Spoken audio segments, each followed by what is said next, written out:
les autres en général, seraient-ils donc potentiellement tous dangereux? Ne croyez-vous pas que c'est précisément ce que l'on a voulu nous faire croire? Que nous étions incapables de décider seuls de ce qui est bon pour nous?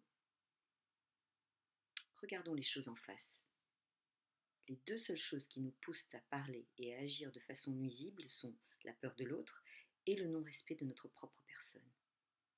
Prenons la décision de nous aimer et de ne plus craindre autrui systématiquement, et nos vies n'auront plus besoin d'être régies par des règles extérieures.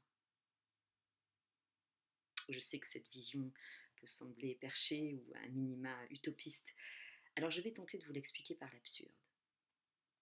Pensez-vous que vous puissiez un jour être heureux et accompli si vous passez votre vie à en baver, tout en attendant que quelqu'un d'autre que vous, et qui se juge supérieur à vous, quelqu'un qui vit grâce aux taxes qu'il vous prélève et au travail que vous effectuez pour lui, vous libère de votre triste sort? Quand le peuple se juge trop bête pour comprendre, quand il donne volontairement son vote à des voleurs et à des menteurs qui le dilapident, quand il accepte que les banques lui prêtent de l'argent qu'elles n'ont pas et lui demandent en retour son salaire et des intérêts, quand les assureurs parient sur sa mort en prétendant assurer la vie, quand la justice dédie son éthique, pieds et poings liés face à l'exécutif, quand l'Église ordonne le bien et le mal tout en pillant les richesses et en violant impunément ses enfants, quand la médecine rend malade tout en invoquant un rapport bénéfice-risque que personne ne peut vérifier et en ignorant des effets secondaires pourtant avérés.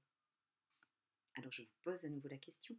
Dans cette société faite d'apparence où l'argent et le sexe dirigent tous les pouvoirs, prendre la décision de se sauver soi-même n'est-elle pas la chose la plus sensée qui soit?